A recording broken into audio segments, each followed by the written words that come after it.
오늘 함께 볼 성경 말씀은 요한복음 1장 14절부터 17절의 말씀 중 16절의 한 절의 말씀만 함께 봉독하도록 하겠습니다. 요한복음 1장 14절부터 17절의 말씀 중 16절 한 절만 봉독합니다. 16절입니다.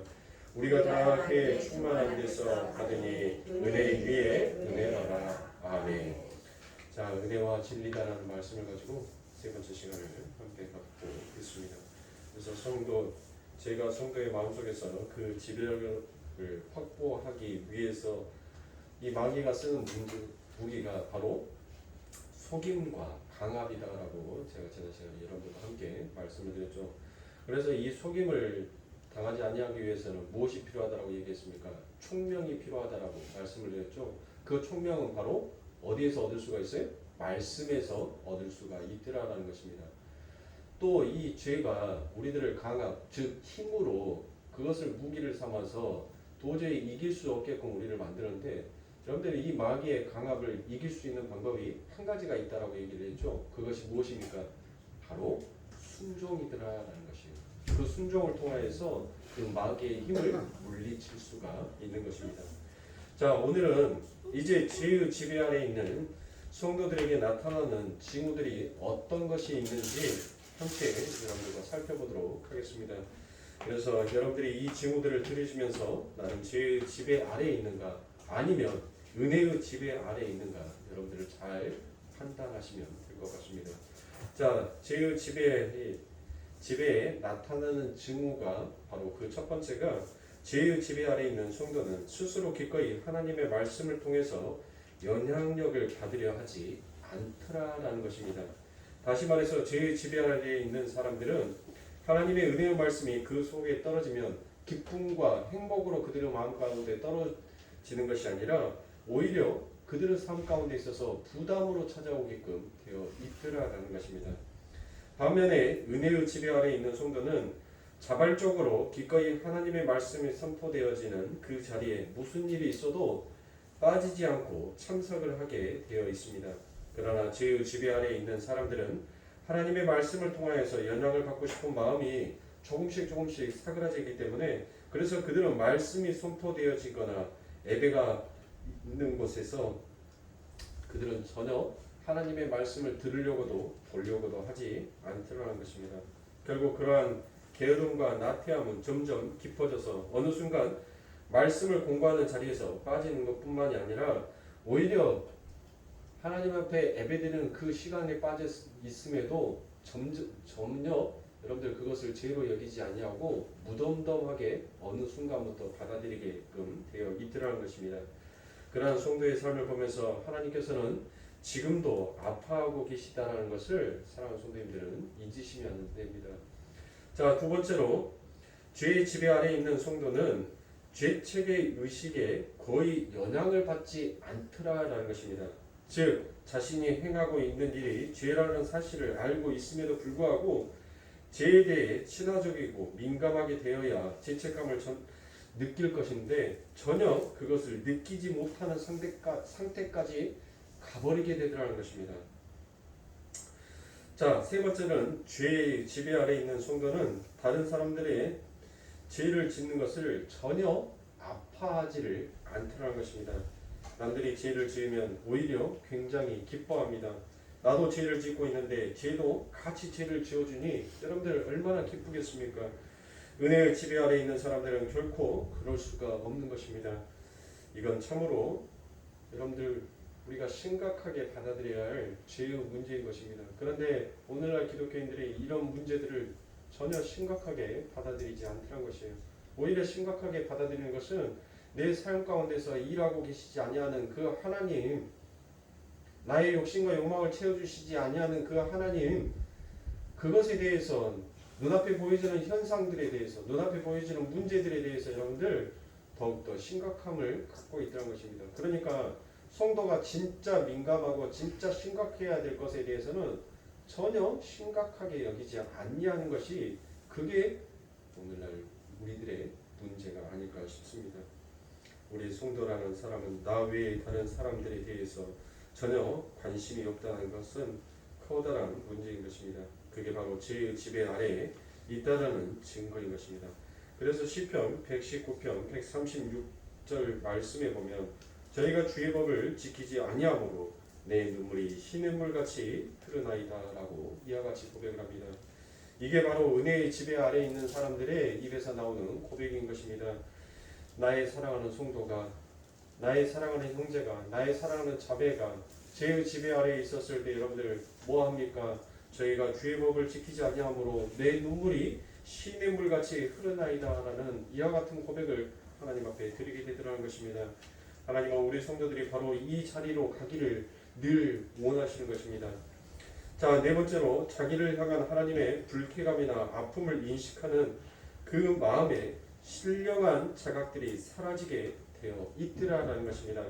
성도가 은혜의 지배 아래에 있을 때에는 수시로 자기 신의 마음이나 행동에서 나오는 그 모든 것들이 증상들이 정말 내가 이런 행동을 했고 이런 마음을 가졌었을 때 하나님께서 정말 기뻐하실까 즐거워하실까 하나님이 좋아하실까 여러분들 늘 은혜의 지배 아래에 있는 성도들은 자신의 행동 자신의 말함 그 모든 것들이 신중을 기하더라는 것입니다. 그러나 죄의 지배 아래에 있는 사람들은 그 하나님의 마음을 전혀 느끼지 못하게끔 되어 있습니다.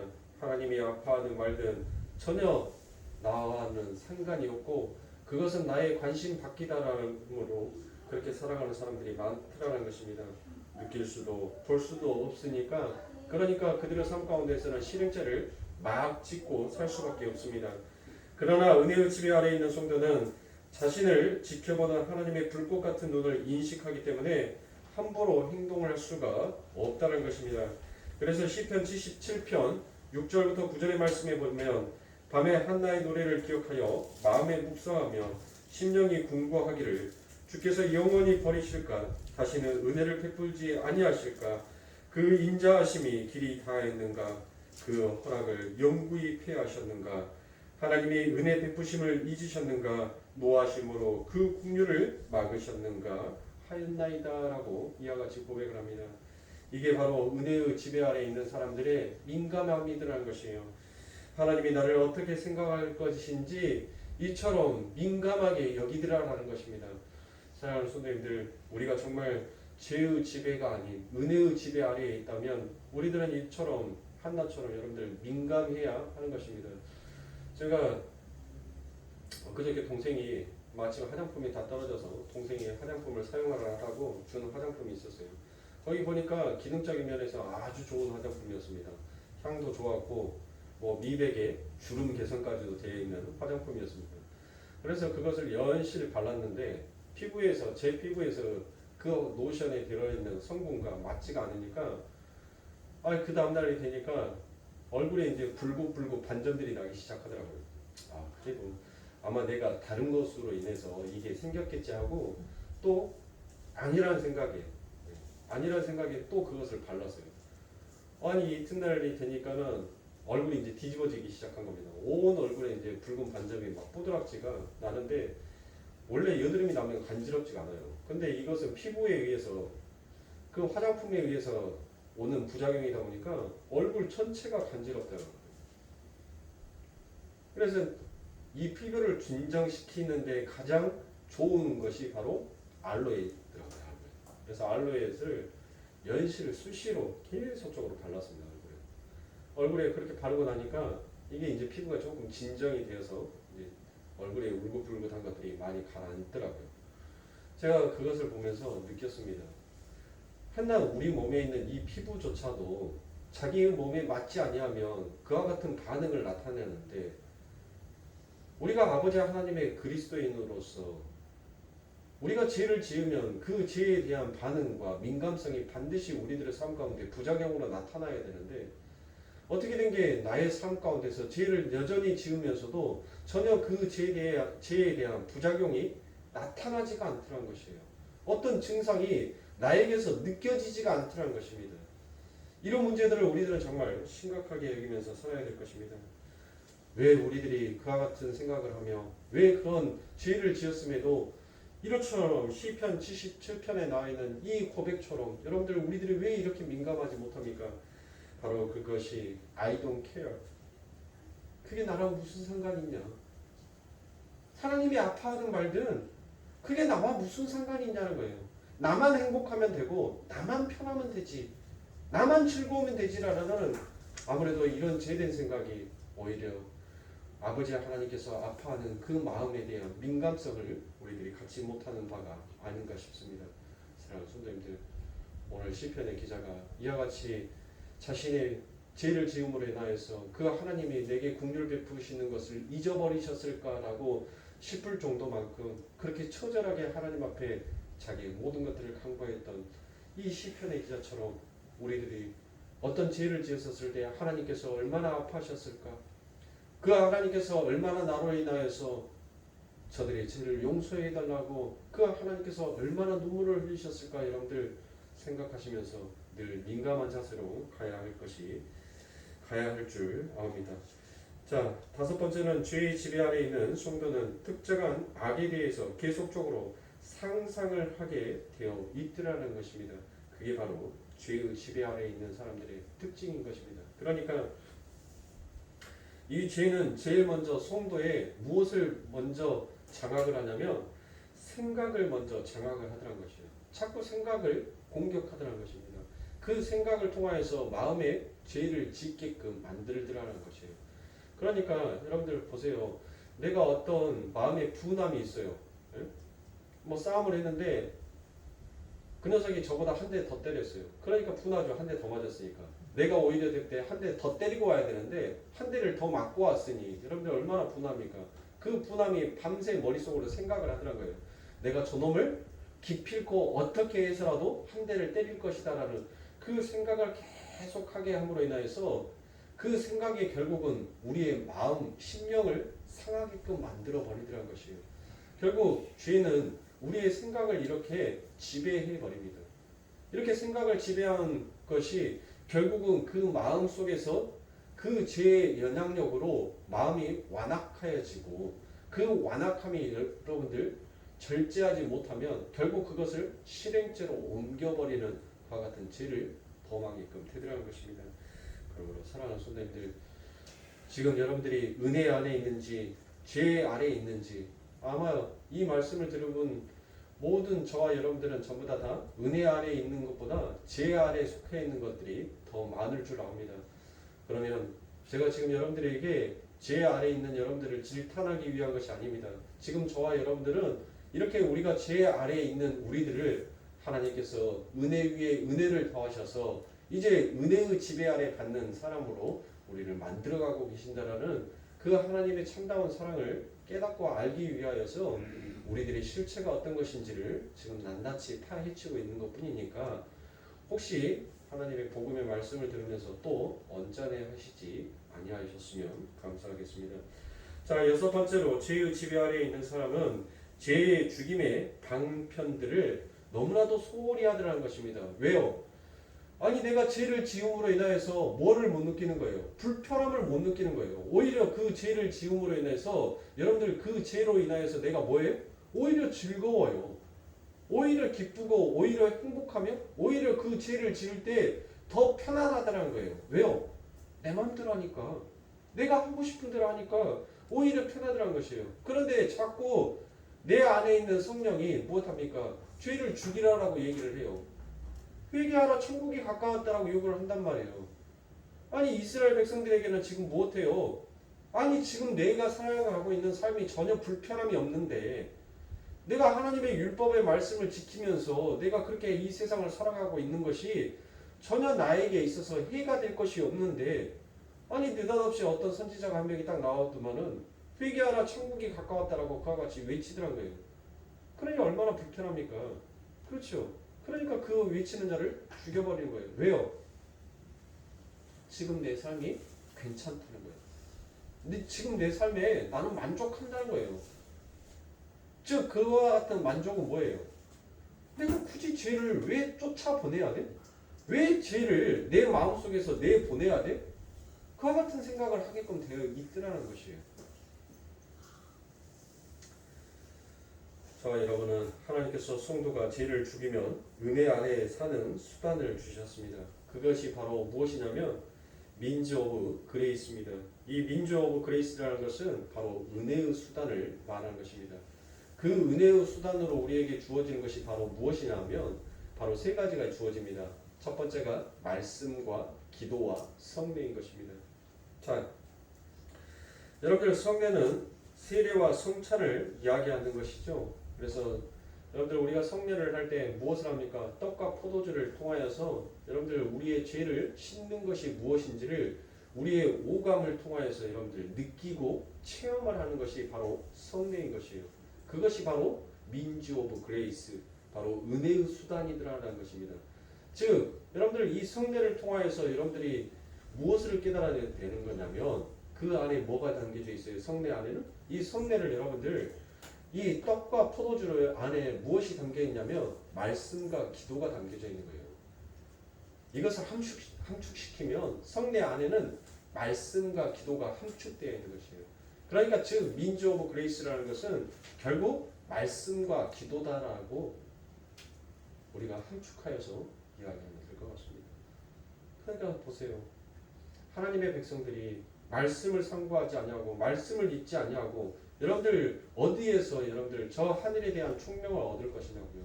어디에서 어둠과 빛의 차이점을 발견할 거냐고요. 아니 이 세상은 다 어둠인데 어둠에서 어둠을 구별한다는 것은 여러분들 말이 되지 않지 않습니까? 아니 검정에서 검정을 구별할 수가 있냐고요 우리가. 아니 검정에서 검정을 뭐 하려고 구별합니까? 둘 다 똑같은 건데 그렇지 않아요? 이 세상은 여러분들 검은 거예요. 흙이에요. 흙. 근데 그 흙 속에서 흙을 찾겠다라고 한다면 여러분들 그것은 무엇인가 잘못된 거잖아요. 그래서 하나님의 백성들은 하나님께서 이 세상이 왜 어두운 세상이며 너희들이 왜 이 세상에 눈을 들어서는 아니 되고 눈을 들어서 하늘을 봐야 하는지를 하나님께서는 말씀을 통하여서 우리들에게 그 눈뜸을 허락하여 주신 것입니다. 그렇게 하기 위해서 하나님께서는 그 은혜의 수단으로 우리들에게 말씀을 주신 거예요. 결국 누구를 주신 거예요? 예수를 주셨단 말이에요. 자, 여러분들 그렇게 말씀을 얻은 자들은 이제 무엇을 해야 됩니까? 아니 하나님께서 여러분들 그 하나님의 말씀으로 천지 우주 만물이 전부 다 창조가 되었잖아요. 다 창조가 되었었을 때 여러분들 이제 여러분들 그것을 하나님께서 무엇 하기 위해서 창조하셨다고요? 우리들보다 누리게 하시기 위하여서 정복하고 다스리고 누리게 하시기 위하여서 하나님께서 그것들을 창조하신 거예요. 그냥 여러분들 제사 지내기 위해서 그냥 그림의 떡으로 보라라고 하나님께서 우리들에게 그것들을 창조하여서 우리들의 손에 지어주신 것이 아니라는 말입니다. 우리들은 그것들을 이제 마땅히 누려야 돼요. 어디 안에서? 예수 안에서. 말씀이 예수라 했으니까 예수 안에서 누리면 되는 거예요. 그 예수는 곧 하늘의 총명, 길이요 진리요 생명인 그 길이 무엇인지를 알고 계시는 분이니까 그 예수로 인하여서 그 말씀으로 인하여서 눈뜬 자들은 이제 무엇하게 되어 있어요? 누리게끔 되어 있단 말이에요. 근데 그 누림의 수단이 무엇이냐면 바로 기도다라는 것이에요. 기도. 그러니까 하늘의 백성이 하나님의 자녀들이 기도하지 아니하고 그 하늘의 영역을 누리겠다라고 한다는 것은 무엇인가 여러분들 잘못된 사상을 갖고 있는 거 아니겠냐고요. 하늘의 백성이 하늘의 것을 마땅히 누리기 위해서는 여러분들 반드시 이 땅에서 우리들은 무엇을 해야 돼요? 기도를 해야 되는 거예요. 그래서 그 기도를 함으로 인하여서 여러분들 못하는 거예요. 그 하늘의 누림이 무엇인지를 깨닫고 알아가는 것입니다. 그러므로 사랑하는 성도님들, 이처럼 하나님께서는 우리들이 죄의 지배 아래에 있다는 것을 알고 하나님께서는 그 죄의 지배를 벗어날 수 있는 길이 무엇인지를 우리들에게 친히 그 모든 것들을 은혜 위에 은혜로 주셨단 말이에요. 은혜로 모든 것들을 부어주셨어요. 하나님께서 은혜로 우리들에게 생명을 부어주셨고 그 은혜 위에 예수를 또 주셔서 이제 하늘의 누림까지도 누리면서 살아갈 수 있게끔 우리에게 주셨단 말이에요. 그러므로 사랑하는 성도님들, 죄의 지배 아래에 있는 사람들은 계속해서 예수를 믿으면서도 늘 우울해할 수밖에 없습니다. 그들의 삶 가운데서는 늘 행복할 수가 없어요. 왜 행복할 수가 없습니까? 내 삶 가운데 아무런 변화가 느껴지지 않냐고. 내 삶 가운데 찾아오는 여전히 죄의 인식에 대해서는 바뀌지가 않기 때문에 늘 우울해하더라는 것입니다. 사랑하는 성도님들, 여러분들 굿뉴스는 뭐예요? 굿뉴스는 좋은 소식이잖아요. 복된 소식이잖아요. 그래서 우리가 굿뉴스를 무엇이더라고요? 복음이다라고 얘기를 하지 않습니까? 그런데 오늘날 기독교는, 오늘날 교회의 복음은 너무나도 비극이 되어버린 거고 말들한 것이에요. 왜 그렇습니까? 하나님이 계속 아파하고 계시는데 하나님의 그 기쁨의 소식을 하나님께서 당신의 백성들에게 선물처럼 주셨는데 당신의 백성들이 그 기쁨의 소식을 되려 하나님의 마음을 아프게 하는 그와 같은 것으로 사용해버리더라는 것입니다. 사랑하는 성도님들, 복음이 비극입니까? 복음이 슬픔입니까? 그것은 복음이 아니에요. 복음은 우리들의 삶 가운데 즐거움이요, 행복이요, 안식과 안위로 찾아오는 것입니다. 그래서 복음은 그 안에 기쁜 소식이 담겨져 있는 거예요. 즐거움이 담겨져 있는 것입니다. 우리들에게 소망이 주어지는 것입니다. 죄 가운데서 우울해하고 죄 가운데서 슬퍼하며 죄 가운데서 낭망하고 낙심하였던 우리들의 삶 가운데 늘 그 아버지 하나님의 복음은 우리들에게 산 소망이 되어서 우리를 살아온 운동력이 있게끔 그 아버지 하나님의 계시는 그 보좌를 향하여서 뛰어갈 수 있게끔 우리들에게 힘을 공급하기 때문에 사랑하는 성도님들, 복음은 우리들에게 좋은 소식인 것입니다. 제발 그 복음을 여러분들 비극으로 바꾸지 마세요. 그 복음을 여러분들 슬픔으로 바꿔버리지 마십시오. 여러분들의 마음과 여러분들의 생각을 변화시키기 바랍니다.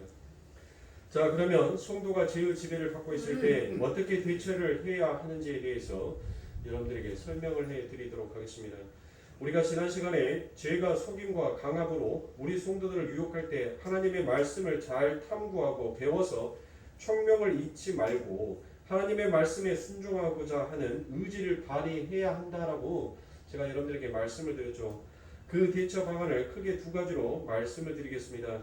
만일 지금 죄의 지배 아래 있는 것이 확인이 되셨다면 오늘 배우신 그 죄의 지배의 교리를 잘 숙지하시고 생각하셔서 여러분들이 그 죄의 지배에서 벗어나시길 바랍니다. 자, 먼저 우리가 죄의 지배를 벗어나기 위해서는 우리가 맛부터 싸워야 하는 죄와 우리 자신에 대해서 정리된 지식이 필수적으로 필요하더라라는 것입니다. 그러니까 지금 내가 경험하고 있는 죄의 지배와 죄의 공격에 대해서 성경이 무엇이다라고 설명을 하고 있는지 알지 못하고 죄의 지배에 대항해서 싸운다는 것은 결국 언어도단이 되더라라는 것이에요. 그러니까 여러분들, 우리가 이 죄에 대해서 백전백승, 우리 하나님께서는 백전백승 하셨죠.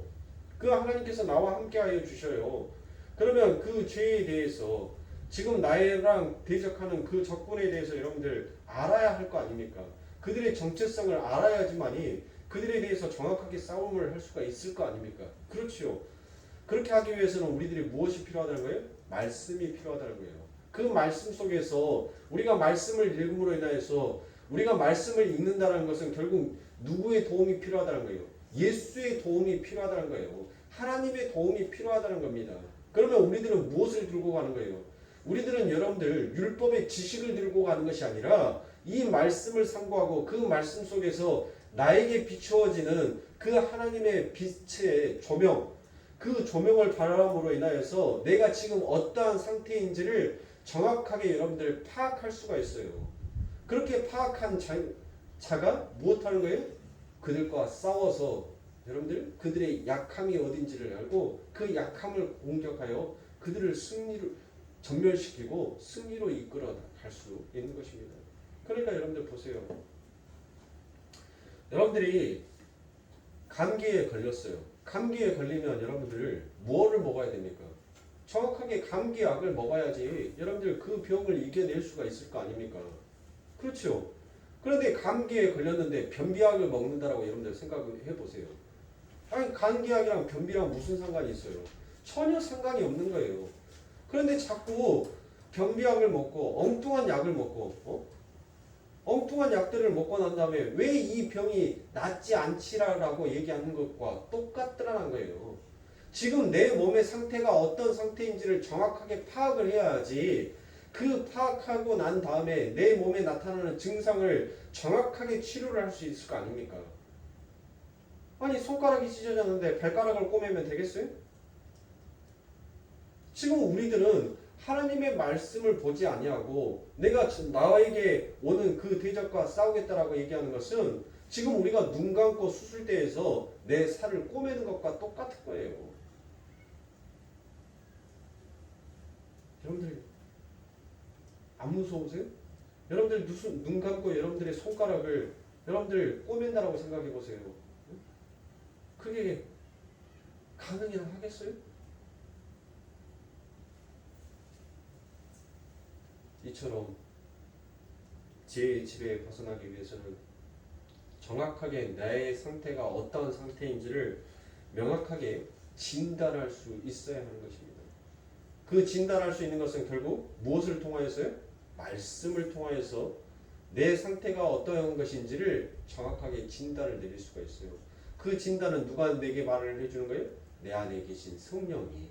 그 하나님이 정확한 진단과 처방전을 내려주시는 거예요. 우리는 그 처방전을 가지고 나가서 싸우면 되는 겁니다. 그러면 뭐 하는 거예요? 우리는 승리할 수밖에 없어요. 그러니까 우리는 그 죄를 이기고 하나님의 말씀에 순종하겠다는 의지를 발동시켜야 하는 것입니다. 즉 순종은 십자가이며 십자가는 자기 부인인 것을 우리는 너무나도 잘 알고 있습니다. 그래서 우리는 예수 그리스도를 믿는 것이고 곧 순종이며 그 순종이 죄를 몰아낼 수 있게 되는 것입니다. 우리가 그 죄를 무서워하고 너무 철옹성처럼 여기기 때문에 우리가 오히려 그 죄를 몰아내기도 전에 기가 죽어서 그 의지조차도 발동하지 못하고 있는 것은 아닌가 우리의 자신을 되돌아봐야 할 바입니다. 우리가 죄를 죽이겠다라고 의지를 발동하는 순간 이 무시무시한 죄의 능력과는 비교할 수 없는 하나님의 은혜의 능력이 우리에게 주어진다는 것을 사랑하는 성도님들 잊지 마시기 바랍니다. 성도가 아무리 죄의 지배를 받고 있다 할지라도 성도 안에 있는 하나님의 은혜가 완전히 소멸될 수가 없습니다. 비록 은혜의 불길이 거의 꺼져가고 작은 불씨만 남아 우리들이 그 죄로 인하여서 처참한 상황까지 몰려갈 수도 있습니다. 그러나 그 은혜의 불씨는 성도의 순종과 죄와 싸우겠다는 의지의 에너지를 삼아서 다시 활활 타오르는 햇불로 발할 수 있다는 것을 사랑하는 성도님들 잊지 마시고 포기하지 마십시오. 끝까지 포기하지 마시고 피 흘리기까지 싸우는 바울의 경고를 우리는 오늘 마음에 늘 간직해야 할 것입니다. 그리고 자신이 죄의 지배 아래에 있다는 것이 확인이 되면 예수 그리스도를 깊이 생각하셔야 됩니다. 예수 그리스도의 삶, 그 고난과 순환의 역경과 죽음의 삶, 그것이 무엇 때문에 이 땅에 주어졌는지를 저와 여러분들은 반드시 생각해야 하는 것입니다. 예수 그리스도께서 왜 이 땅에 고난을 당하시고 왜 순환을 당하셨습니까? 그분이 무슨 죄가 있어서 그분이 역경과 죽음의 삶을 걸어가셔야 되겠습니까? 그것은 바로 나 때문에 그와 같은 그 길을, 그 순환의 길을 걸으셨다는 것을 사랑하는 성도님들, 우리들은 한순간도 잊어서는 아니 되는 것입니다. 그것을 잃어버리는 순간 은혜를 배반하는 것입니다.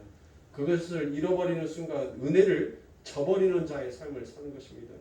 저와 여러분들은 율법의 지식, 성경의 지식으로 예수를 믿는 것이 아니라 내 마음에 새겨진 그 아버지 하나님의 그 신비의 글로 내 마음에 감동이 되어 여러분들 그 하나님을 온전하게 찬양하고 믿어야 될 줄 압니다. 성경은 여러분들 하나님의 무엇으로 쓰여졌다라고 얘기합니까? 하나님의 감동으로 쓰여졌다라고 얘기하지 않습니까? 그 하나님께서 우리들의 신비 가운데, 우리들의 마음판 가운데 그 하나님의 감동의 글을 기록하였다는 것을 사랑하는 성도님들 잊지 마십시오. 그것은 바로 우리의 죄 때문이다라는 것을 우리가 한시도 잊어버리면 안 됩니다. 그것을 잊어버리는 순간 우리가 죄의 지배 아래에 있다라는 것을 사랑하는 성도님들 깨우쳐야 됩니다. 내가 죄의 지배 아래에 있다면 여러분들 무엇 하셔야 됩니까? 우리는 다시 예수 그리스도를 생각하시고 그 자리에서 일어서셔야 하는 것입니다. 그래서 누가복음 23장 34절에 이에 예수께서 가라사대 아버지여 저희를 사하여 주옵소서 자기의 하는 것을 알지 못함이니이다라고 그와 같이 하나님께서 고백하였습니다. 자기 아래 제비를 뽑고 있는 자기 옷을 갖고 제비를 뽑고 있는 로마 군인들에게 그리고 자기를 둘러싸고 조롱하고 있는 그러한 원수들에게 하나님 저희의 죄를 용서해 주시옵소서 내가 저들의 죄를 용서하러 여기 온 것이 아니겠습니까? 하고 그 하나님 앞에 기도를 하더라는 것입니다. 바로 우리의 죄를 용서하러 오신 분이 그분이 바로 예수 그리스도인 것입니다. 우리를 죄의 지배 아래서 벗어나게 하시기 위하여서 예수 그리스도께서 이 땅에 오셨다는 말씀입니다. 사랑하는 성도님들, 진짜 우리가 예수를 믿는다면 우리는 예수 그리스도의 이름으로 이 죄의 지배 아래에서 벗어나야 할 줄 아옵니다. 그래서 시편 42편 5절의 말씀에 내 영혼아 내가 어찌하여 낙망하며 어찌하여 내 속에서 불안하여 하는고 너는 하나님을 바라라 그 얼굴의 도우심을 인하여 내가 오히려 찬송하리로다라고 이와 같이 얘기합니다. 또 시편 121편 1절과 2절의 말씀에 내가 산을 향하여 눈을 들리라 나의 도움이 어디서 올꼬 나의 도움이 천지를 지으신 여호와에게서로다라고 이와 같이 말씀하십니다. 여러분들 이 도움이 무슨 도움이다라고 여러분들 생각하십니까? 어떤 도움이다라고 생각하세요? 여러분들이 이 세상을 살아갈 때 여러분들의 필요를 채우시는 그 하나님의 도우심이다라고 여러분들 생각하십니까? 아닙니다. 하나님께서는 여러분들을 넘어뜨리기 위해서 그 죄가 여러분들을 장악하려 하고 여러분들을 속이려고 하는 그 길에서 하나님께서는 그 아버지 하나님의 도움의 손길로 죄의 지배가 아닌 바로 은혜의 지배 아래에 있도록 하나님께서는 우리들을 붙들어 주시고 도와주고 계신다는 것입니다. 이것을 잊지 아니하신다면 사랑하는 성도님들 우리가 망명 때에 하나님의 이름을 부르짖지 않게끔 되어 있습니다. 하나님을 형식적으로 부르짖는 그와 같은 죄를 하나님은 십자가 앞에서 범하지 아니하게끔 되어 있습니다. 그러므로 사랑하는 성도님들 저와 여러분들은 우리를 위해서 열심히 이토록 우리를 도와주신 그 하나님 앞에 아픔을 드리지 아니하는 우리의 자녀의 모습으로 살아가기 위해서 날마다 여러분들 말씀을 상고하시고 늘 기도하시면서 여러분들의 서 있는 그 자리에서 예수 그리스도를 생각하시고 그 예수 그리스도를 통하여서 여러분들 그 아버지 하나님께서 우리에게 주고자 싶어하는 그 은혜가 무엇인지를 여러분들이 더욱더 깊이 생각하시면서 그 하늘의 것을 이 땅에서 여러분들이 마음껏 누리면서 살아가시는 저와 여러분들의 삶이 되시길 주님의 이름으로 축원합니다. 다음 시간에 마지막으로 자신의 죄의 지배하에 놓여 있었을 때 어떻게 확인하면 되는가에 대한 말씀들을 함께 나누고 요한복음 1장 18절의 말씀으로 다음 시간에는 그렇게 넘어가도록 하겠습니다.